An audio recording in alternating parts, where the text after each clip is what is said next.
Hello and welcome, friends. Today we will study chapter 4 of geography, that is agriculture. And agriculture may be defined as the practice of growing crops and rearing cattle or livestock togetherly may be called as agriculture. So now we will discuss three types of activities are there: primary, secondary, and tertiary activities. So, the transformation from a plant to a finished product involves three types of economic activities. Means we get finished product from plants or agricultural activities. It involves some activities. These activities consists of primary, secondary, and tertiary. So we will study primary activities first. Primary activities include all those connected with extraction and production of natural resources. Agriculture, fishing, gathering are good examples of primary activities, means which we are performing directly. That is, agriculture is direct, fishing is direct, gathering and hunting, these are direct processes. So these can be called as primary activities, and secondary activities are connected. Secondary activities are concerned with the processing of these resources.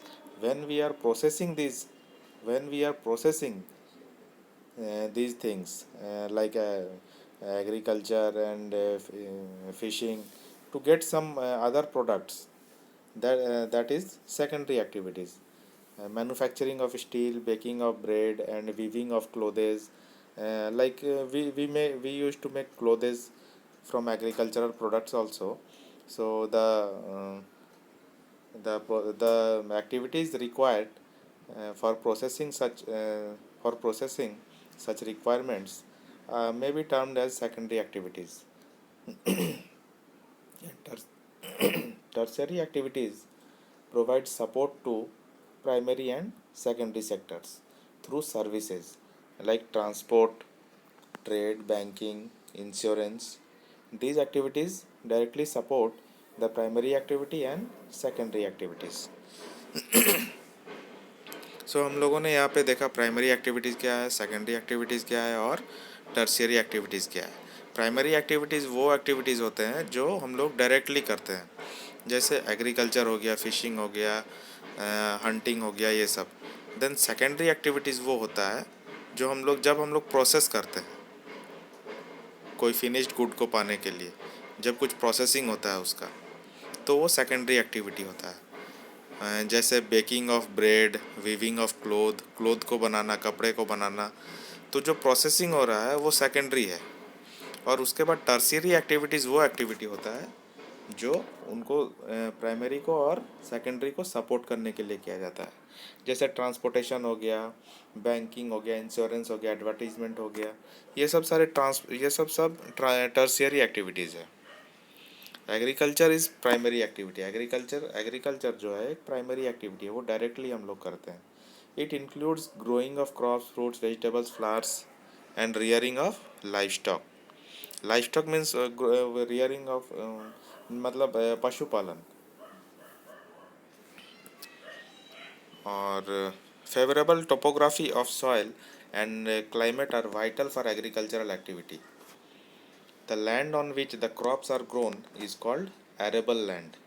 जिस land पे crops grow होता है, उस पूरे land को हम लोग arable land बोला जाता है. तो वो मैप में दिखाया गया है यहाँ पे. ये जो ग्रीन पार्ट दिख रहा है, ये सब एरेबल लैंड है. पूरे वर्ल्ड में ये दर्शाया गया है मैप के थ्रू. देन ये डिड यू नो में सम इम्पॉर्टेंट फैक्ट्स दिया हुआ है. ये हम लोगों को जानना बहुत ज़रूरी है, जो कल्चर से रिलेटेड है. Agriculture, sericulture, pisciculture, viticulture and horticulture, ये बहुत ही इम्पोर्टेंट है. तो एग्रीकल्चर क्या है? The science and art of cultivation on the soil, raising crops and rearing livestock. Crops का उत्पादन करना, फसल का उत्पादन करना, या फिर लाइवस्टॉक को पालना. Livestock means cattles, rearing of cattles. और पोल्ट्री, ये सब कुछ आ जाता है इसमें togetherly. It is also called as farming, तो इसको फार्मिंग भी बोला जाता है। देन सेरीकल्चर, सेरीकल्चर क्या है? Commercial rearing of silk worms, silk का पालन करना, सिल्क वॉर्म्स का पालन करना commercially for business purposes. It में supplement the income of the farmer, farmer को ये सपोर्ट देता है इनकम में। पीसी कल्चर क्या है? मत्स्य पालन, मछली का पालन करना कमर्शियल पर्पस के लिए। जो कंस्ट्रक्टेड टैंक्स एंड पॉन्ड्स होता है, खुद से कंस्ट्रक्ट किया जाता है टैंक्स और पॉन्ड्स, उसमें मछली का पालन किया जाता है, उनका ब्रीडिंग कराया जाता है और ज़्यादा प्रोडक्शन किया जाता है। Then viticulture, viticulture है कल्टीवेशन ऑफ ग्रैप्स। उसके बाद हॉर्टिकल्चर है growing vegetables, flowers, fruits for commercial use. Commercial use मतलब बिजनेस यूज़ के लिए फ्लावर्स का ग्रो करना, वेजिटेबल ग्रो करना, फ्रूट्स का ग्रो करना, ये सब कमर्शियल पर्पस के लिए हम लोग करते हैं, बिजनेस पर्पस के लिए करते हैं, इसको हॉर्टिकल्चर बोलते हैं। तो ये हमें याद रखना है, ये पांचों: agriculture, sericulture, pisciculture, viticulture and horticulture. Then farm system हम देखते हैं। एग्रीकल्चर और farming can be looked at as a system. Agriculture और फार्मिंग को एक सिस्टम की तरह ही देखा जाना चाहिए। The important inputs are seeds, fertiliser, machinery, ये सब इनपुट हम लोग करते हैं। ये सिस्टम अगर है, एग्रीकल्चर और फार्मिंग अगर एक सिस्टम माना जाए तो उसमें हम लोग इनपुट क्या डालते हैं? क्योंकि सिस्टम में हमेशा इनपुट होता है, प्रोसेसिंग होता है, देन आउटपुट आता है। तो अगर एग्रीकल्चर और फार्मिंग अगर एक सिस्टम है तो उसमें हम लोग सीड्स, फर्टिलाइज़र, मशीनरी, मशीन्स, ये सब इनपुट देते हैं, लेबर, ये सब इनपुट दिए। Some of the operations involve are ploughing, sowing, irrigation, weeding, harvesting. ये सब हम लोग साइंस में भी देखे थे, क्रॉप प्रोडक्शन एंड मैनेजमेंट में। प्लोइंग करते हैं, फिर सोइंग होता है, इरिगेशन होता है, वीडिंग होता है, फिर हार्वेस्टिंग होता है। तो हम लोग क्रॉप्स को हार्वेस्ट कर लेते हैं, तो हम लोगों को वो आउटपुट मिल जाता है। The outputs from the system include crop, wool, diary, ये सब आउटपुट हम लोगों को मिलता है इस सिस्टम में। यहाँ पिक्चर में भी दिखाया गया है। जैसे इनपुट में हम लोग क्या कर रहे हैं? सीड्स लगा रहे हैं, केमिकल्स डाल रहे हैं, वीडीसाइड्स, ये मशीनरी यूज़ कर रहे हैं इनपुट में। देन प्रोसेस कर रहे हैं उसको, उस चीज़ को प्रोसेस कर रहे हैं। प्रोसेस में आता है ये ploughing, sowing, spraying of fertilisers और केमिकल्स। देन फिर हम लोगों को आउटपुट क्या मिलता है? हमारा क्रॉप प्रोडक्शन जो है वो आउटपुट में मिलता है। तो ये एक पूरा ये एक सिस्टम हो गया। सिस्टम में कुछ इनपुट हो रहा है, फिर प्रोसेस हो रहा है, फिर आउटपुट मिल जा रहा है। तो एग्रीकल्चर और फार्मिंग ये क्या है? इसको एक हम लोग प्रोसेस के तौर पे भी, ये इसको हम लोग एक सिस्टम का कह सकते हैं। सिस्टम में इनपुट होता है, प्रोसेस होता है, देन आउटपुट होता है। उसी तरह से ये पिक्चर भी है, जैसे फिजिकल इनपुट में ये सब होता है, सनशाइन, रेनफॉल, ये सब है। ह्यूमन इनपुट फिर होता है, स्टोरेज किया जाता है, लेबर किया जाता है, ये सब ह्यूमन के हेल्प से किया जाता है। मशीनरी, केमिकल्स, इनपुट्स में ये सब आ जा रहा है, physical and human farm inputs. तो टाइप्स ऑफ फार्मिंग फिर देखेंगे हम लोग। टाइप्स ऑफ फार्मिंग में क्या है? Farming is practised in various ways across the world depending upon the geographical conditions, demand of produce, labor and level of technology.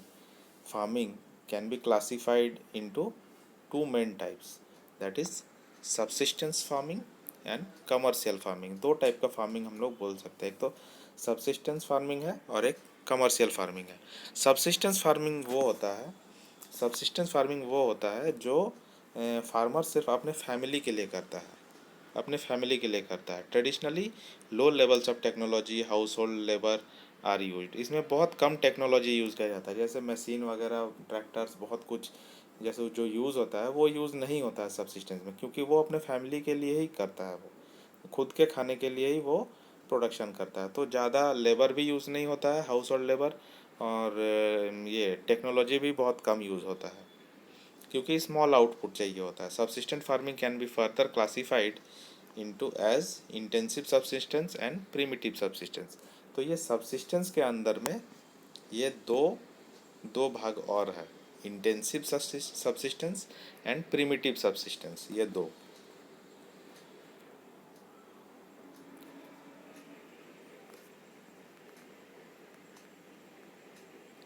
तो intensive में क्या आता है, सबसिस्टेंस का मतलब हम लोग समझ गए कि फार्मर खुद के लिए प्रोडक्शन करता है छोटे पैमाने पे, छोटे पे।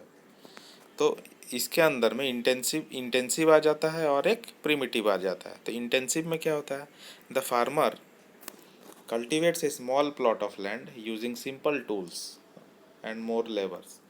बहुत सिंपल टूल्स यूज़ करता है और छोटे प्लॉट पे सिंपल टूल्स यूज़ करता है और मोर लेबर यूज़ करता है। Climate with large number of days with sunshine, ऐसा क्लाइमेट जब होता है जब सनसाइन का टाइम ज़्यादा रहता है दिन में, and fertile soil permit growing of more than one crop annually on the same plot. तो ऐसे करके फार्मर क्या करता है, एक ही प्लॉट पे एक ही साल में बहुत सारा crop, different types of crop annually grow कर लेता है। तो वो भी अपने फैमिली के लिए ही करता होगा, क्योंकि ये सबसिस्टेंस फार्मिंग है, तो वो अपने फैमिली के लिए ही कर रहा है। लेकिन एक साल में बहुत सारा, एक ही प्लॉट पे बहुत सारा क्रॉप्स कर लेता है वो। जैसे rice is the main crop, other crops include wheat, मेज, पल्सेज, ऑयल सीड्स, ये सब भी कर लेते हैं। Intensive subsistence agriculture is prevalent in thickly populated areas. Thickly populated area means जहाँ पे आबादी बहुत ज़्यादा है, जहाँ पे लोग बहुत ज़्यादा है, वहाँ पे जनरली इसको प्रैक्टिस किया जाता है। थिकली पॉपुलेटेड एरियाज़ में of the monsoon regions of south, south east and east Asia में। तो सबसिस्टेंस का एक पार्ट हम लोग देखें इंटेंसिव, जहाँ पे एनुअली क्या करता है फार्मर, एनुअली एक साल के अंदर में एक प्लॉट में बहुत सारा क्रॉप्स को ग्रो कर सकता है वो। देन प्रिमिटिव सबसिस्टेंस क्या है, प्रिमिटिव सबसिस्टेंस एग्रीकल्चर जो है include shifting, shifting cultivation and nomadic herding. तो प्रिमिटिव में क्या आ जाता है, ये भी सबसिस्टेंस ही है लेकिन ये प्रिमिटिव है। प्रिमिटिव में आ जाता है शिफ्टिंग, जहाँ पे फार्मर शिफ्ट करता है जगह को, प्लॉट को, और एक नोमैडिक जहाँ पे वो घूम घूम करके करता है, ये दो आ जाता है।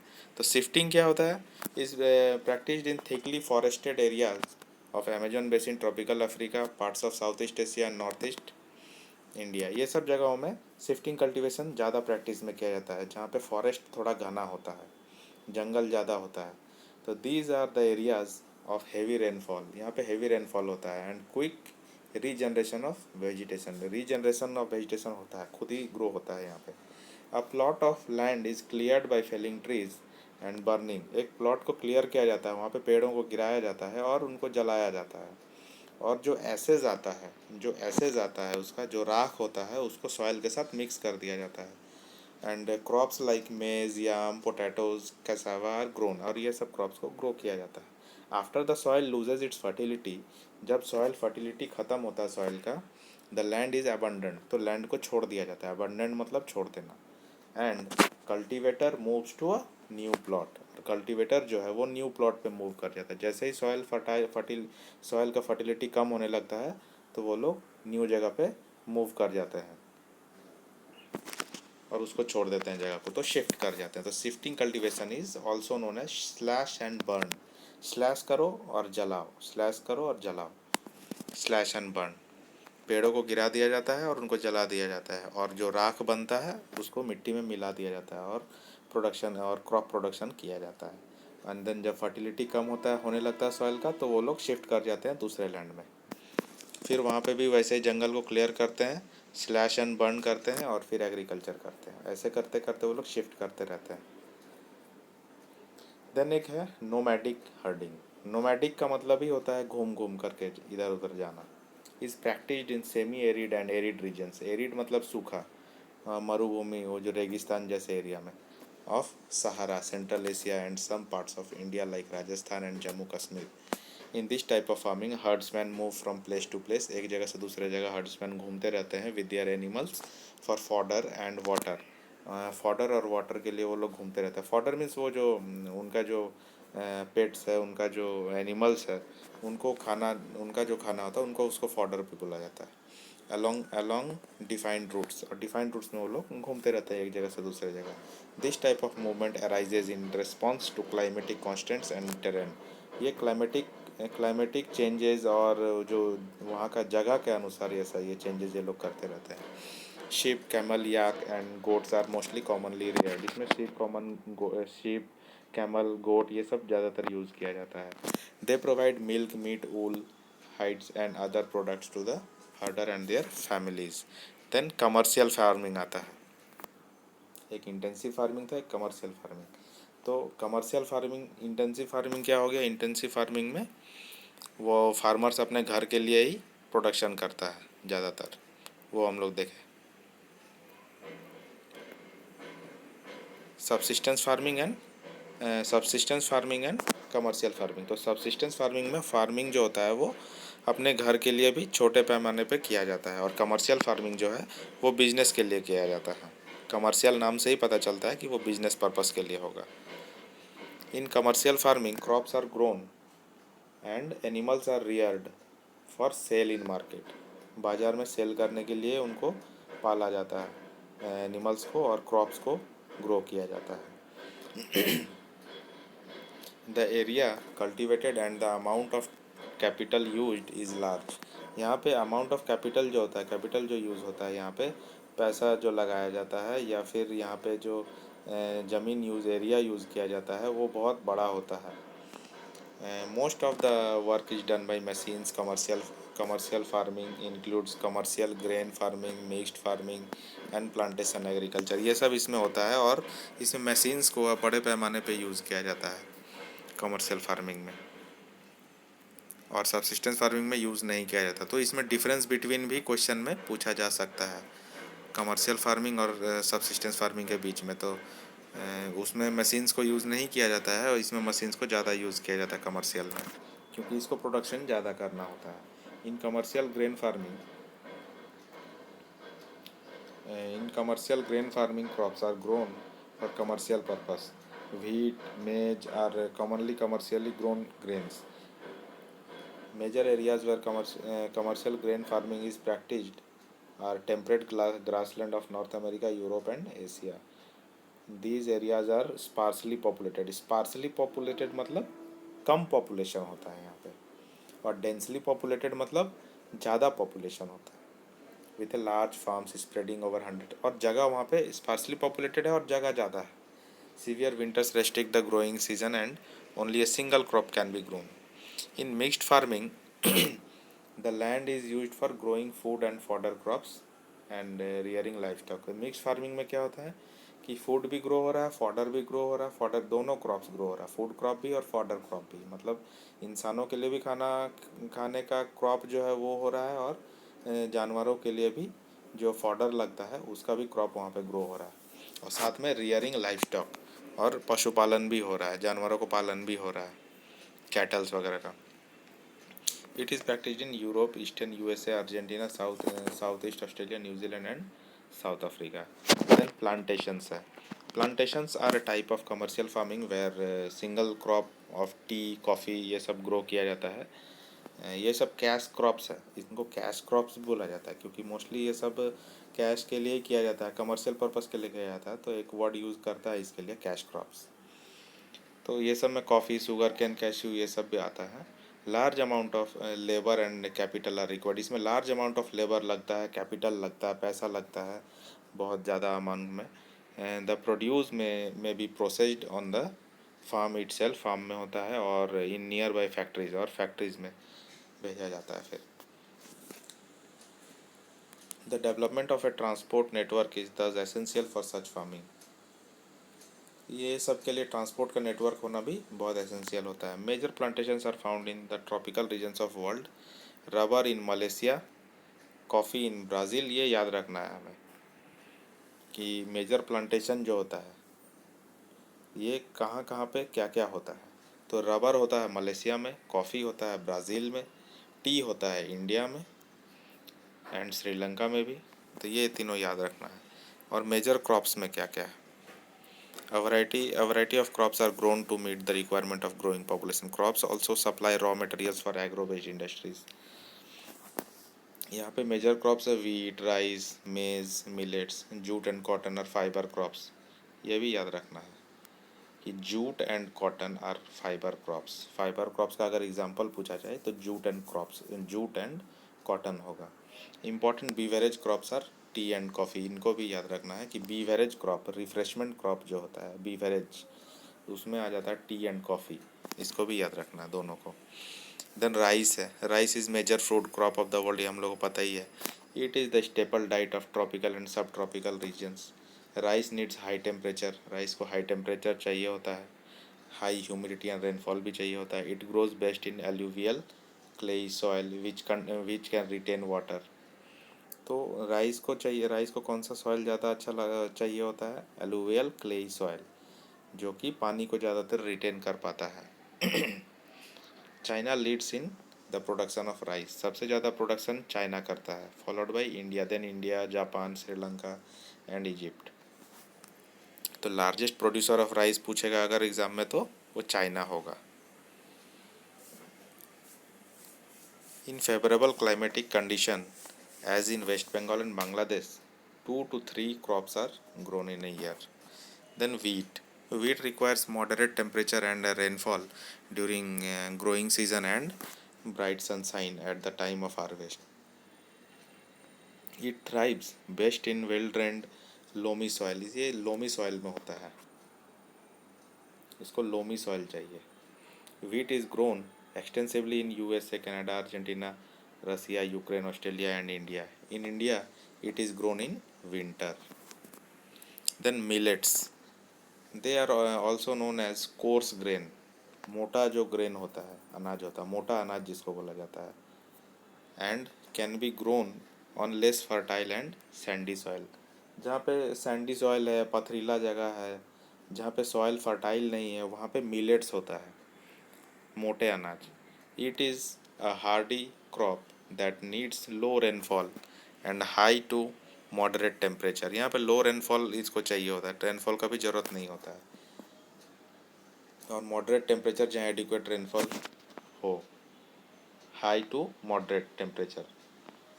ज्वार, bajra and ragi are grown in India. तो इसके अंडर में ज्वार, बाजरा, रागी ये सब इंडिया में होता है। Other countries are Nigeria, China, Niger, यहाँ भी होता है। Then maize. Maize requires moderate temperature, rainfall and lots of sunshine. It needs well drained fertile soil. इसको फर्टाइल सॉइल चाहिए होता है। Maize is grown in North America, Brazil, China, Russia, Canada and Mexico. ये है मेज। Then cotton. Cotton production. Cotton requires high temperature, light rainfall, 210 frost free days. Frost free means, frost means तो वो जो snowfall ये सब होता है, frost free days चाहिए इसको 210, and bright sunshine for its growth. It grows best on black and alluvial soil. इसको ब्लैक सॉइल चाहिए होता है। कॉटन कल्टीवेशन के लिए ब्लैक सॉइल सूटेबल होता है। ये सब क्वेश्चन शॉर्ट में पूछा जाता है एग्जाम में, कि कौन से क्रॉप को कौन सा सॉइल सूट करता है। फिर जूट आता है। Jute was also known as golden fibre. ये सब याद रखना है, एमसीक्यू में पूछा जा सकता है। इसको गोल्डन फाइबर कहा जाता है जूट को। It grows well on alluvial soil. ये एलुवियल सॉइल में अच्छा ग्रो होता है and requires high temperature, heavy rainfall and humid climate. This crop is grown in tropical areas. India and Bangladesh are the leading producer of jute. Coffee. Coffee requires warm and wet climate and well-drained loamy soil. इसको loamy soil चाहिए होता है. Hill slopes are more suitable for the growth of this crop. ये सब ध्यान में रखना, hill slope चाहिए होता है इसको, कॉफ़ी को. टी, चाय. Tea is a beverage crop grown on plantation. This requires cool climate and well distributed high rainfall throughout the year for the growth of its tender leaves. इसको भी loamy soil चाहिए and gentle slopes.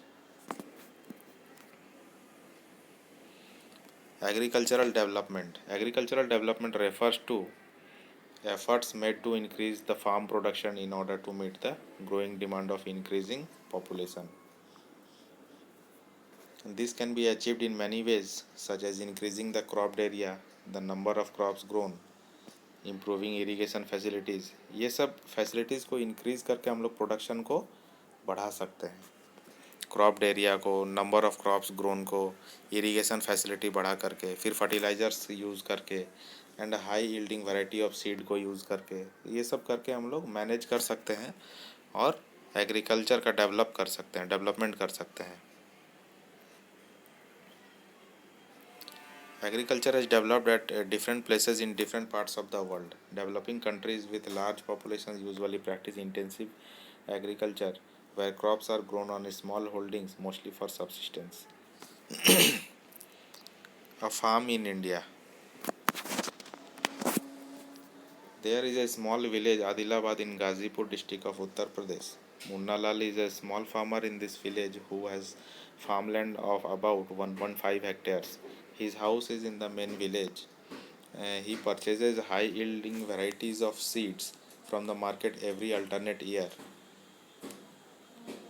The land is fertile and he grows at least two crops in a year, which are normally wheat or rice and pulses. The farmer takes advice of his friends and elders as well as government agricultural officers regarding farming practices. He takes a tractor on rent for plowing his field, though some of his friends still use traditional method of using bullocks for plowing. There is tube well in the nearby field which he takes on rent to irrigate his field. Munanal also has two buffaloes and a few hens. He sells milk in the cooperative store located in nearby town. He is a member of cooperative society which also advises him on the type of fodder for his animals, safety measures to protect the health and livestock of and artificial insemination. तो यहाँ पे कुल मिलाकर बोलना ये चाह रहा है यहाँ पे फार्म इन इंडिया में कि कोई फार्मर है जिसके पास एक लैंड है, पीस ऑफ लैंड है 1.5 हेक्टार्स का यूपी में। वो high yielding variety of seeds को यूज़ करता है, लैंड को फर्टाइल करने के लिए सारे स्टेप्स करता है।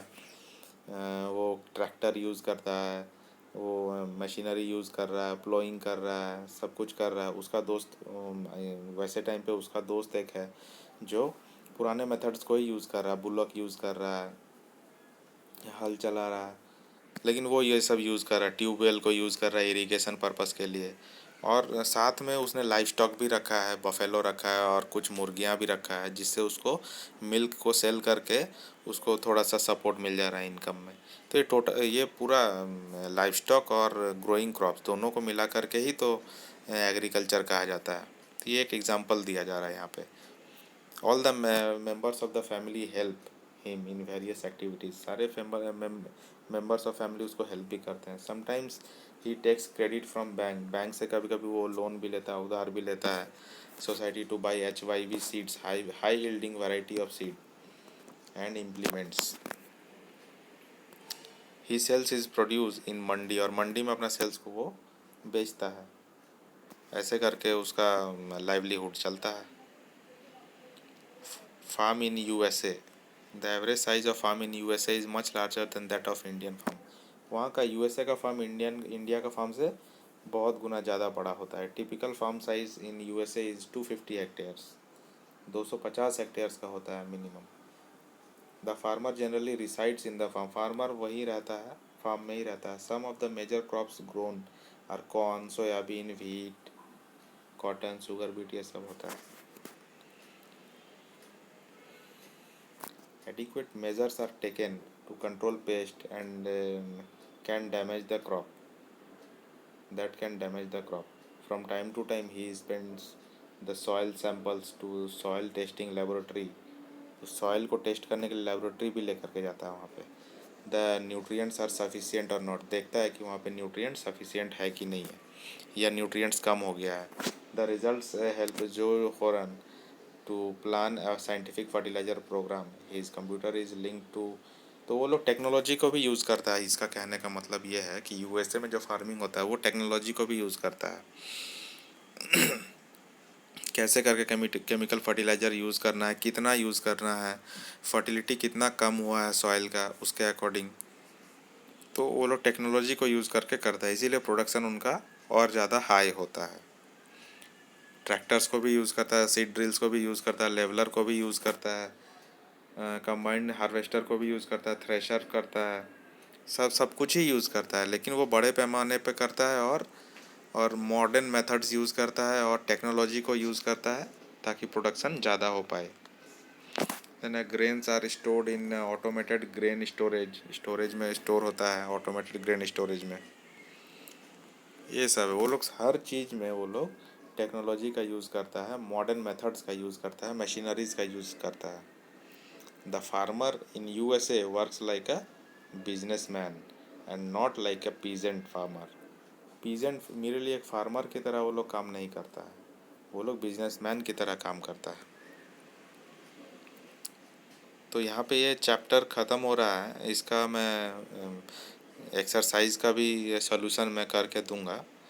और आप लोग गाइज, आप लोग बताइए कि वीडियो कैसा लगा, और शेयर कीजिए वीडियो को ज़्यादा से ज़्यादा ताकि और भी स्टूडेंट्स को हेल्प हो पाए।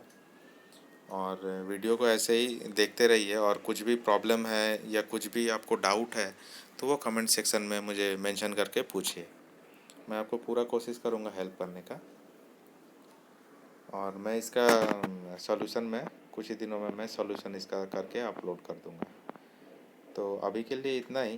Thank you guys for watching. Have a nice day.